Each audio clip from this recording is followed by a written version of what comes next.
D'ailleurs, on a beaucoup parlé avec Romain Molina, là, qui on s'est croisés, parce qu'il habite à côté de mon village natal. Maintenant, il s'est installé un peu, il a raison d'ailleurs, il s'est éloigné des centres de pouvoir. Et donc, on se retrouve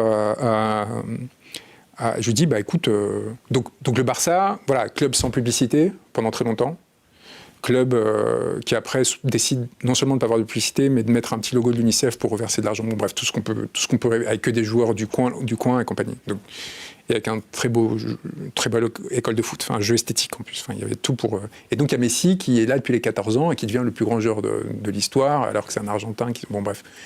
Et ce mec-là, tout d'un coup, à 33 ans, à cause des contraintes du foot business, que le Barça peut plus payer, et qui part au Qatar, enfin au PSG, racheté par le Qatar grâce à l'aide de Sarkozy pour faire des opérations d'influence dans la perspective de l'organisation Coupe du Monde, etc. Et donc, des millions de personnes qui ont le cœur brisé, qui se disent, bah, c'est la fin d'une ère.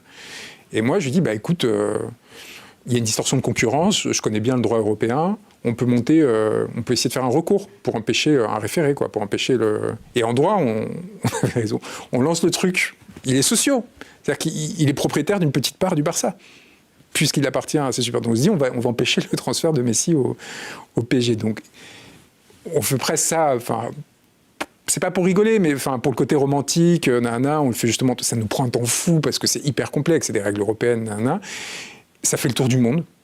Tout le monde, mais vraiment, j'ai fait des entretiens pour les médias équatoriens. J'ai un ami avocat qui travaille dans le Kurdistan qui m'a dit, mais tu sais que quand j'aurais dit que je te connaissais, c'était fou.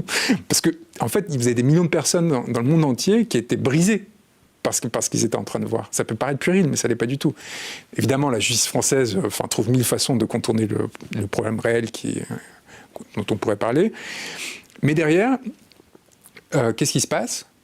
Bah, la Liga se dit, tiens, ils sont intéressants, ces gars, et ils ont trouvé un truc juridiquement. Et donc, au lieu d'aller chercher les cabinets d'avocats, genre avec 1500 avocats chacun et compagnie Anna, ils nous disent, bah, on veut vous confier le dossier Mbappé. Et tous les systèmes de corruption qui font qu'il reste au PSG. Et donc là, pareil, 20 000 € par mois pendant 6 mois, en toute transparence, assumé. Et ça me permet, derrière, d'aider des gens à nouveau pendant 2-3 ans. Oui, bien sûr, avec toutes les charges et compagnie. Mais cotisation. Mais comme on vit avec, il faut apprendre à vivre de façon modulaire.